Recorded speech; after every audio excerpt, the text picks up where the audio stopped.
I recently purchased the itch.io bundle for racial justice um, and equality from itch.io. And, when I first looked at it, I thought, okay, sure, $5. It's for a good cause. It is going towards the proceeds going donated to the NAACP Legal Defense and Educational Fund and the Community Bail Fund. Good cause, but it's like $5. What are you getting? It's like sure, it's 1,000 or so of these titles. I don't know if any of these are games. A few friends of mine picked it up. I picked it up and I thought, okay, well, here's what I'll do. I'll go through some random ones and see if I come across any that are worthwhile. That are actually, hey, you bought this thing, check it out. And if you don't, who cares? Look how much money they raised. And they got 99 minutes to go. Fantastic. And wouldn't you know it, the first thing I picked up isn't a video game at all. It's this Dungeon Hero Zine RPG. It seems pretty cool. Or so far, it's just typically download, name your own price, and I did, and or well, and I was able to download this PDF, which is 3 pages long, which you're supposed to print out, fold, slice in such a way so that you can create these small 8-page or so zines. This page does have a video towards the bottom how to actually do that, 3 minutes. I don't have an X-Acto knife um, or a printer. So I just, I got the PDF here, and conveniently I can run them over, and it looks like I can just read them this way, then, flip the page, read it this way. Hopefully that's right. So it comes with, like, here's the character creation page. It's this one, uh, 3 sentences, and it lists an example of how to play is written up over here, and the other 2 pages are 2 different adventures. So it's like a solitaire dungeon experience. You just make things up as you go along. So I thought that's why I would go ahead and try that. Okay, let's see how this goes. So first step is you create a hero, and you pretty much just come up with 8 traits that they have. And you assign the value of these traits to the different dice, d12 to 1, 2 to d10, 2 to d8, 3 to d6. And the idea is you'll be coming across these obstacles, encounters, if you will, and you pick whichever dice seem relevant to the situation. You roll. You roll for the obstacle. You roll for the traits you choose, and you see how you go. So it's like you come up with anything. Now, I've just been playing Kingdom Hearts uh, Chain of Memories, so I figured, okay, well, I'm going to base a guy after Sora, the protagonist. So the traits I just came up with were, okay, well, he's a keyblade wielder. That might come up. He's got this key slash sword, keyblade. Um, Sora is very optimistic and friendly. He doesn't. He faces a lot of challenges, but Goofy and Donald are there to remind him to smile. And he meets many people along the way from many Disney universes and Final Fantasy, and everyone remembers him forever. So I assigned that in the D10. He's a magic user, which comes in handy. He's got the dodge. I was thinking, like, how do I say this? He's not some. He's a kid, right? He can tumble, he can dodge, which comes in handy in several of the games of the series. I assigned that to D8. He does have a block capability. In Kingdom Hearts, the first one, you decide, strength, magic, defense. You have these 3 traits, which is your strongest, which is medium, and weakest. So I essentially did that, where attack will be the top value, magic, medium, and block or defense the third. And I started like, what else is the Sora guy? And you know what? He's always got Donald and Goofy by his side as the faithful knight and the court magician. Well, so there we go. And I read through the rules, and it said if you come across a situation where you just don't, you can't think of any traits, then you just, base your your ability to overcome the challenge, just roll a d4. Maybe you get lucky, or and then if when you start a game, your resolve, which seems to be your hit points. In fact, I first wrote health, and then I was reading the rules like, it's called resolve. Okay. And stamina will come into play. Essentially, if you don't like a roll, you can spend some of this stamina to re-roll the dice of the encounter. As I understand it, we'll just be playing through this story, which throws a number of encounters my way.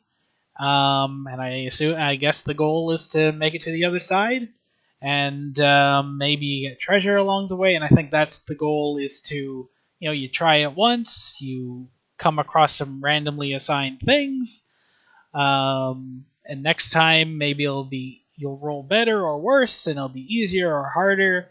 And your success will be, I guess, how much resolve you end up with, or I think there's some elements regarding treasure. Okay, so like I said, this bundle does it's 3 PDFs. The first one being the essentially the player's handbook, which is this 1/8 of the page here, example of how to play, and 2 adventures. So let's start. I'm gonna just do this Castle of Sharon, or Castle Sharon, a Dungeon Hero Zine adventure. The robed cultists have been seen filling into the ruins of King Charon's castle. Chanting has been heard, and demons have been sighted. Can you set things right? Or rather, I'm just going to say, okay, so Sora's traveling across space, the Disneyverse, as he tends to do, and he comes across this castle where there's cultists and chanting. Woo! Better than It's a Small World. So I'm just gonna flip this now onto this side. So if you did print this out, you could here's your character sheet, which I've just created a notepad here. Oh, so also this bundle, like there is this 40-minute video I watched, which I assume it's the creator is just showing how to play, and pretty much within 5 minutes he's already in. And it's keeping track of all the things he comes across and all the dice rolls. Yeah, I didn't really feel like watching that for 40 minutes. I read through the rules, took maybe 3 or 4. I think I got it. Let's find out. Okay, Castle Sharon. I'm just going to pronounce the name differently every time. We'll see how that goes. Okay, so the game. So it starts off with the D6 Castle Gate trait. So that just means like that's where we're starting. It's the Castle Gate. Rumors tell of robed cultists filing into the ruined castle of King Charon, the despot who employed foul magics to oppress his people long ago. Now, a demon has attacked the Hierophant, and it is clear infernal dealings are afoot. I kind of feel like what's the reading level here? I don't know if it said for ages what. Maybe not for third graders. You have come to the ruins, hoping to investigate whether the rumors are true, and if so, to put a stop to the cultists before even worse demons are unleashed upon the world. I'm going to substitute or put the word heartless in there somewhere. Maybe I'll stop pretending this is Kingdom Hearts. Okay, so the game starts off. Roll a d6. In fact, I'm just going to roll a neutral party d6 over here, and that's how many steps you go down this list. 3. Okay, so in addition to Castle Gate, 1, 2, 3, there are confusing passages. So on this notepad here, I'm just keeping track of the situation we are in. There's a Castle Gate, as well as D6 confusing passages. So then I have to look at my traits up here. And I think, okay, so I'm already confusing passages. Well, fortunately, I guess I made too many combat-specific None of the magics that Sora uses are really like divination, but maybe he's optimistic that he'll be able to find his way. And Donald seems to have an opinion about where to go, uh, as he does. He's not going to admit that he doesn't know. So on my side, I take a D10 and for optimistic, a D6 for Donald, and I roll versus the two D6s that the encounter is for. And all we're looking for is the higher result. So the two D6s for the encounter each roll a 4. I rolled a 6 for optimistic and friendly. So sure enough, despite the passages being confusing, we know, hey, we've gone through many worlds before, Sora, Donald, and Goofy, and they almost always find their way to the world's protagonist and the world's hero. This is no exception. So I succeed on that. A good start. So that was on number. Okay, so that's a good reason to write down the, for lack of a better word, the stage we're on. Okay, so we're at number 3, confusing passages. Now roll that D6 again, and that determines how far we advance down this list. 1. Okay. Oh, okay. So we're already at, and then as you go on, you have these the encounter traits. I don't know if there's any reason why I would want to keep track of all of them. All you need to know are the 2 at the end. So I went from 3 to 4, and so if you did have this, I wasn't sitting in front of a computer. In theory, you could just have a notepad, lined paper, and just cross off as you go along. So number 4. We're traveling through these confusing passages. Optimism on our side. Yay! Oh no! We come across a stone guardian who has a threat level of 8. It's a D6 to encounter it. So we go, okay. Oh, a stone guardian. Well, that's when I pull out my stone guardian. Do I want to be optimistic about it? Well, no, it's a guardian, so I'm going to suggest that it's there for a fight, or just assume, or just so we can get through combat. Or maybe it has, because it has a threat that implies that combat is a necessity. I can go back and check. I don't know. Yeah. So anyway, assuming combat, Keyblade Wielder. I get it. I'm gonna have a D12 on this roll.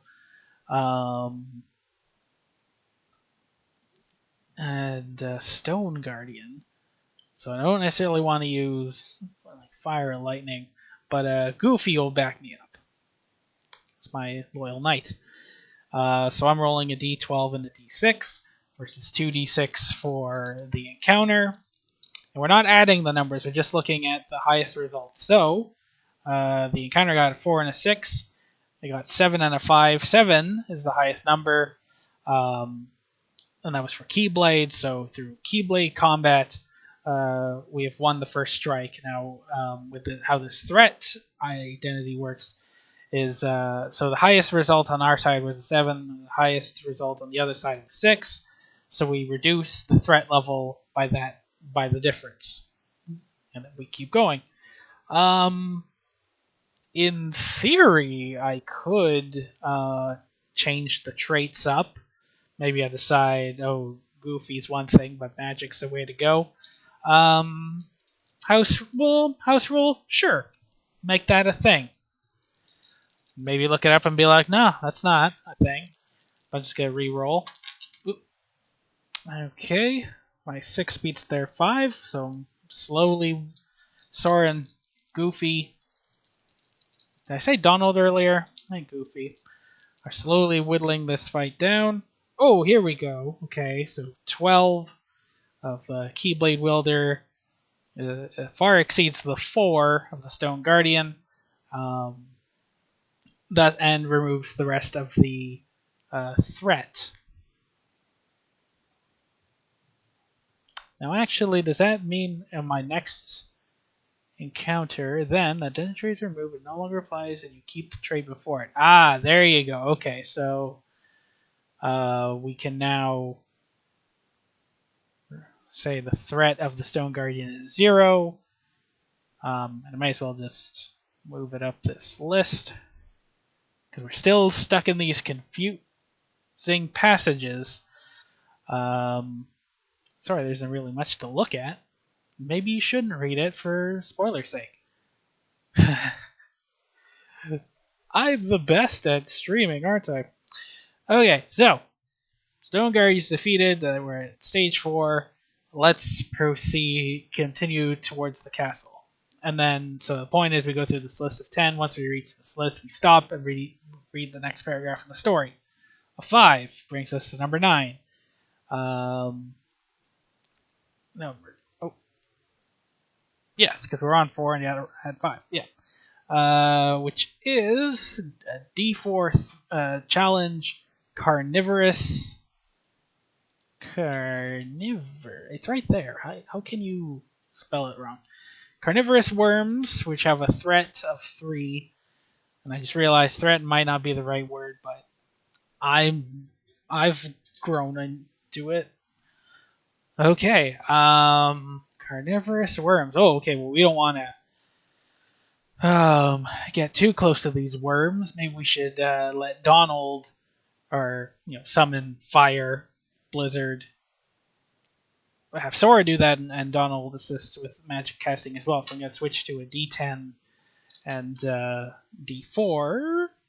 No, sorry, D10 for magic user, D6 for Donald, and D and the counter is still D6 for confusing passages and D4 for carnivorous worms.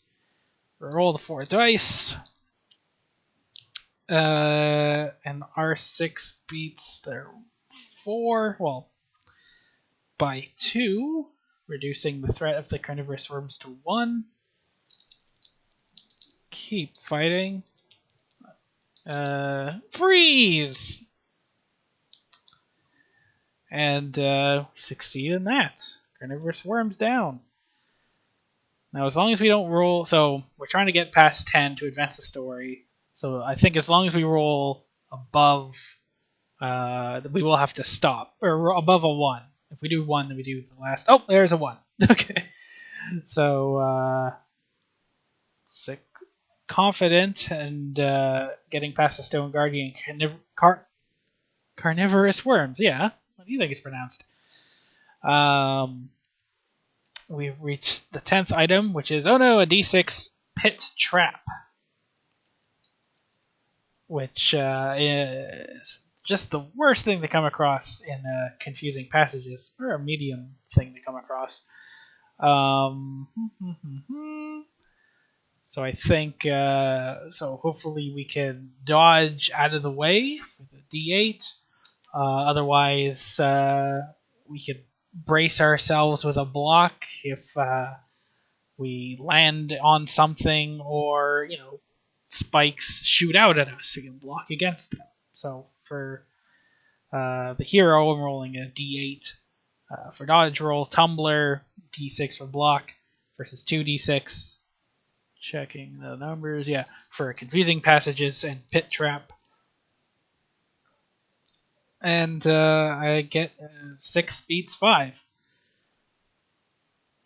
The point is, I don't think I should have gone this far.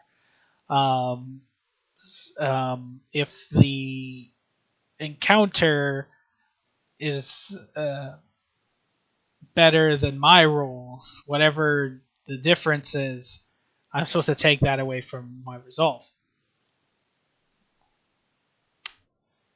But it's no reason to get cocky. We've reached 10 of 86. I don't know if the story forks at any point.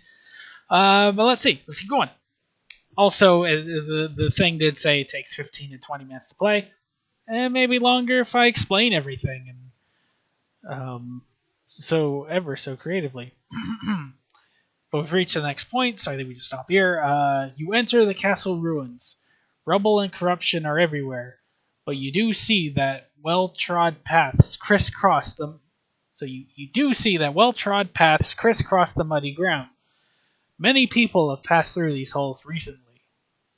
Rumors told of them filing into the undertunnels to do their ceremonies. You need to search the castle ruins for signs of where the entrance to the catacombs may lie. Okay. So I can just roll my d6 again to advance. We get a 5. Oh no! Not only are there now arrow traps. I guess I'll just move confusing passages.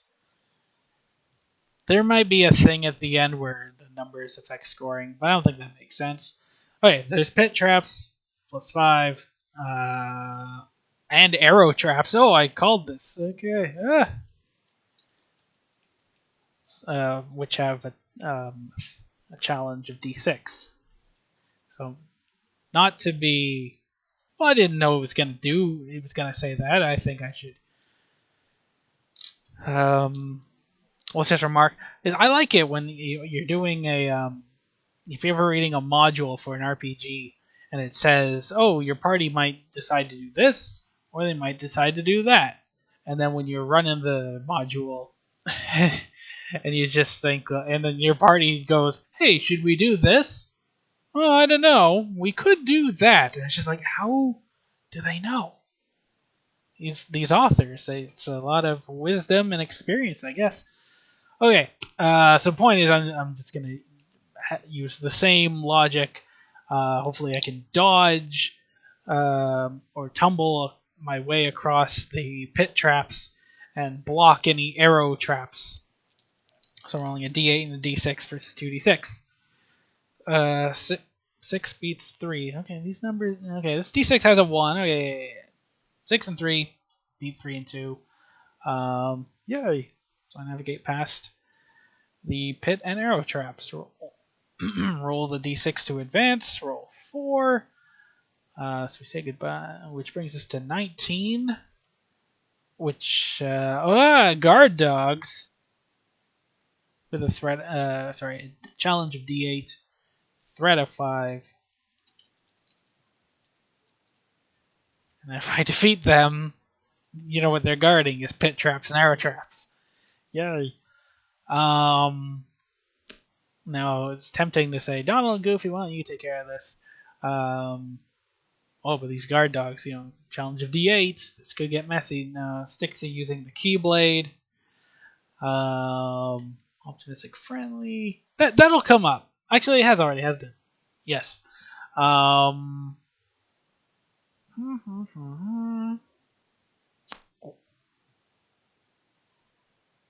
Guard dogs. No, okay, well, they seem a little tougher. Let's. They're charging at me with the teeth. I'm just going to use Keyblade Wielder and the D6 for block. So D6, D12. Oop. And versus arrow traps and guard dogs, so D6 and D8. The highest result is a 9 on our side versus their 3, reducing this threat from 5 to 0. Okay. Thus, getting through that encounter. We roll the d6 to advance. 5. Oops. So bring us to number 24.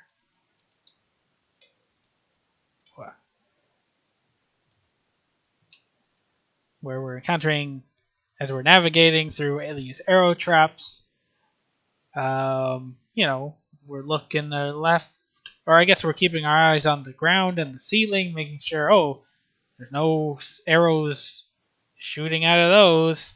And I walk head first into a guard ambush. The D10 guard ambush. Threat 10. And you know, Donald, he gets angry. He is raring to go. He's raring to go. Rah, rah, rah, rah, rah.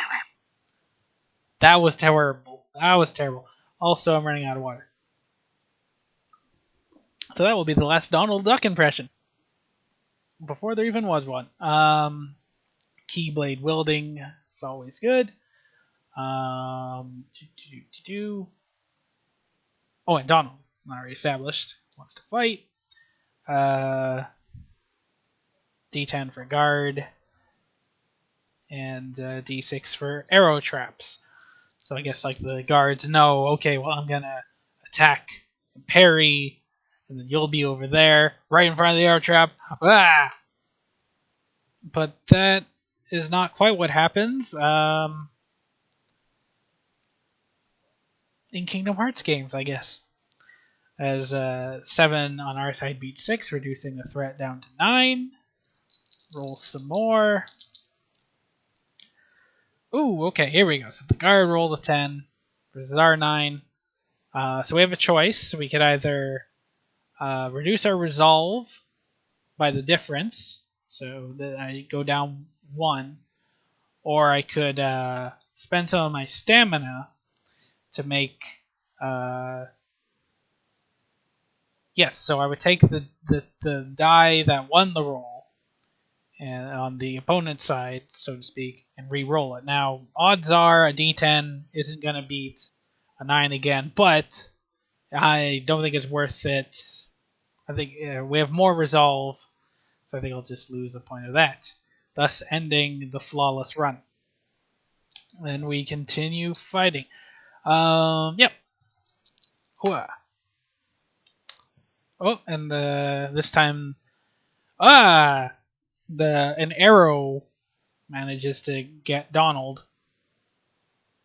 Oops. So we lose one more point of resolve, not threat. Keep going. Thunder. Okay, on our side, an 11 beats their 9, reducing their threat by 2. Oh, if you like dice rolling. Okay, so here we got a tie, 2 10s. And I believe the result of that is that we will remove, if there's a tie, remove all dice that didn't match the highest roll.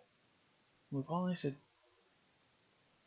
if there's a tie, remove all dice that didn't match the highest roll. Okay, so we take out the 2 10s, and then it's just D6 versus D6.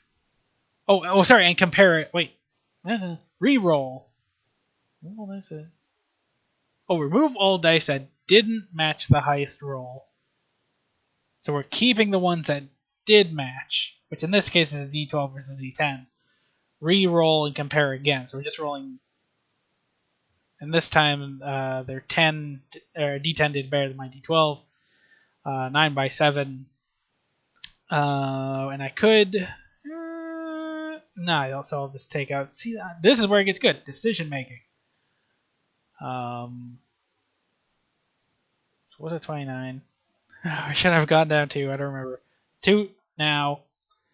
Then we keep going. And at this point, as happens in Kingdom Hearts games, Donald's down, even though he's the one with the heals. It happens. We'll swap out for Goofy, who is also a D6, but And he goes, sure. Man. Okay. Here we go. 10 beats their 3. By the 7 we need. Goofy saves the day. Hooray! Back to the encounter, or the adventure. Okay, so we're navigating through arrow traps. A fated Donald going through his cooldown to recover. We rolled the D6. And we advance more, then the list goes down to the next chapter of the story. After some reconnaissance, you discover where the cultists are going down, but the way is too heavily guarded, especially we don't have Donald. You must find an alternate path into the catacombs, but luckily the ruin and the breadth of the castle practically ensures other avenues exist. Because, you don't just go to the first path, right? It's not. What kind of game would that be? So we roll a D. Oh, did I roll? Roll a 5. So I got. I could make a house rule. I think I actually skipped over this part of the video was available. The question is, do I skip? Like I reach the point with the lock. Sometimes you reach plot points table with the lock. When you make an advance roll and would go past this when you stop on it instead. I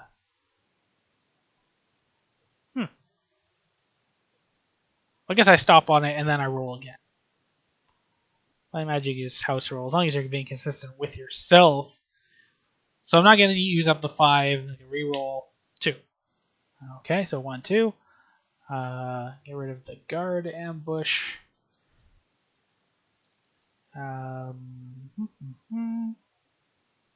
Advanced 2. Oh, and there's 28. There are 27 rather. A challenge of D8 for whispers. There you hear people whispering, and and there's arrow traps. So I need to come up with some sort of situation where there's arrow traps. So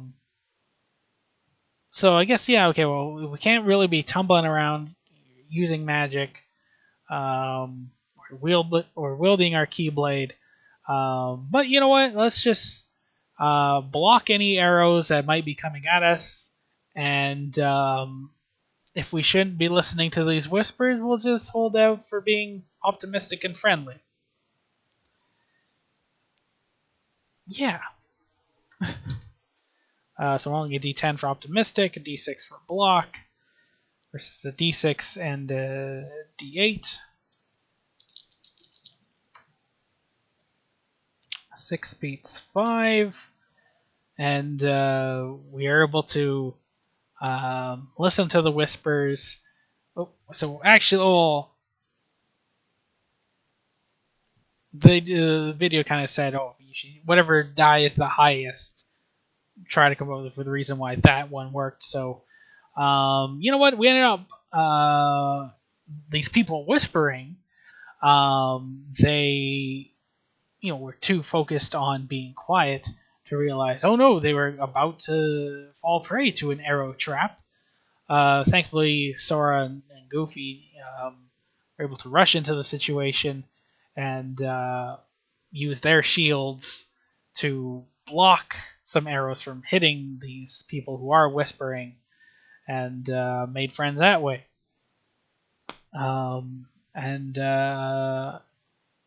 without listening to what they were whispering to, and they had a polite conversation about light, and the people pointed the way to an alternate path. Fantastic. Roll a d6. Advance the story by 3. So goodbye arrow traps, and hello a potion rack, which is a potential for treasure. Whispers and potion rack. So, but of course, so as they were going along, he said, "Oh, go this way." Oh, and if you see the potion rack, and they trailed off. Oh, if only they weren't whispering, I could have heard exactly what they said. And did they say it was poison or a good potion? Poison? I don't know. Well, Donald, who's woken up at this point, may know something about potions, and us being magic users, we can know something or two about the magical properties of. This is an item we may have synthesized at some point, or an ingredient we've come across. But those whispers. What were they trying to say? Not only are they annoying that we couldn't hear what they say, but now they're just distracting us. So that's not good. So a D10 and a D8 for whispers and potion rack versus our D10 and D6 for magic user Donald combination. 8 exceeds our 5. Now the idea is I could use by 3, which is the biggest hit yet. Does treasure hurt? But you know what? I think it's a matter of, okay, well, let's try this potion. And it may have been poison, unless, okay, well, can we use stamina to do better? And I could re-roll the D10, but the highest roll I got was a 5, so it's going to be, the odds are only slightly in the favor of it being not, no. Let's just take the difference, 24, save our stamina, hopefully it'll pay off. We were rolling really good anyway, so. But now I'm starting to realize, okay, halfway versus 6 of 30, 20%. We're doing good. We're doing good. Or at least it feels like I'm doing good. Have I made any choices? Yeah, I guess so. Let's advance in the story. Roll a d6 to advance. We get 4. Actually, I'm just going to double check.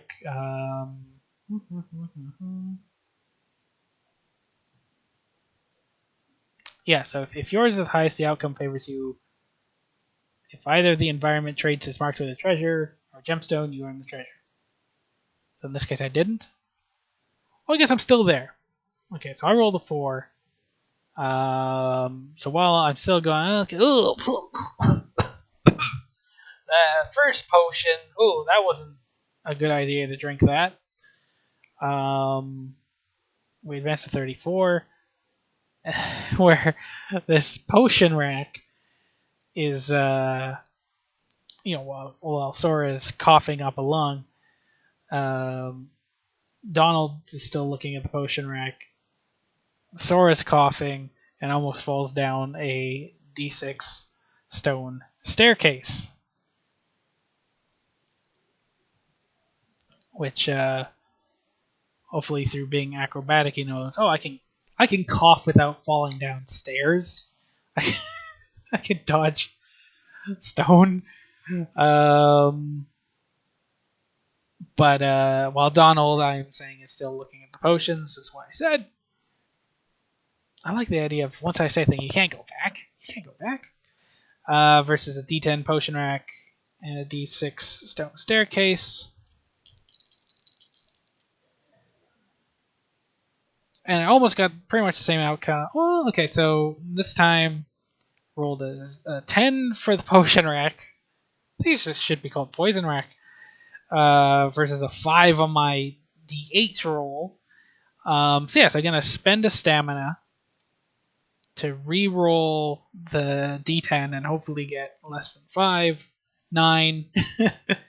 So he actually spent another stamina to re-roll the D10. 8. Oh dear. Re-roll, or spend another stamina to re-roll. 4. There we go. So that goes to show the purpose of stamina. I now have finally. What's this? Hey, a staircase. Wow. Don't want to fall down that. Donald, are you done looking at potions? Oh yeah, sure. I got a potion right here. Oh jeez. Cool. So we do get treasure. I'm just gonna say treasure got one. Good potion. I don't think I can. Maybe in other things you get a tangible benefit, but you know what? Treasure is the point. Treasure is the point of adventuring. Treasure doesn't have to do anything. You just treasure it. As we move on, roll a d6 to advance. 5.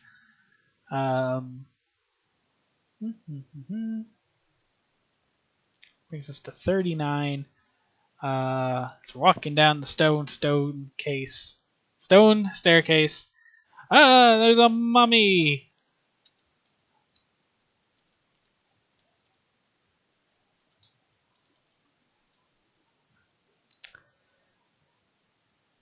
Ah. Ghost of a mummy. And I'm Sora, wielder of the Keyblade. Yes, Keyblade wielder, D12, um, and and magic user for D10. So I got D12 and the D10. Because mummies, right? You're gonna fire them up naturally. So D12 and D10 versus D10, D6. Ooh. 11 beats 6 by 5, reducing the threat down to 3. Reroll. And 12 beats 5 by more than enough. Mommy, it's over. Canadian humor. Roll a d6 to advance. Down this stone staircase, or maybe it's going up, but once again, like I say, I've said we're going down. Although a staircase could go down, have a plateau, and go back up, no, we're going down. Maybe the next time. 5 more than 39 brings us to the next part of the story. So I'm going to flip this page around, or maybe I won't. And that will just end the stream there. The whole point of this thing was just say, what value does this have? I don't want to go on for too long. Where I don't see how long it's going. It's maybe been half an hour or an hour. No one's gonna watch more than that. Maybe. Ask me. I don't know. So there you go.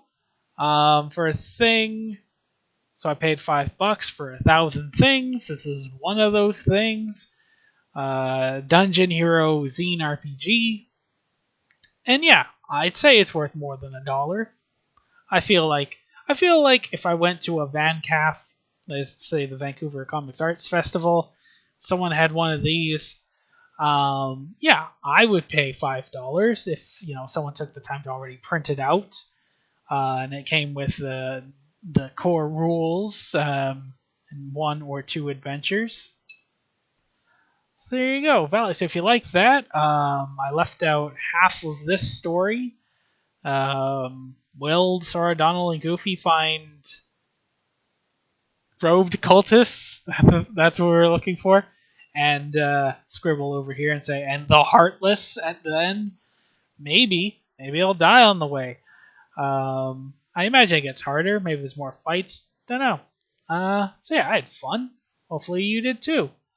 Oh, yeah, sorry, there's one more adventure. The Fortress of the Frost Giant Jarl.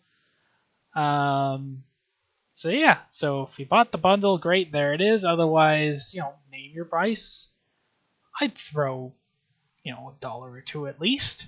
If nothing else, this is something I've never seen before. The video says, "Oh, this is like this other thing," which I've never heard of. Well, it seems pretty creative to me, and inspiring. So there you go. Value. Like and subscribe.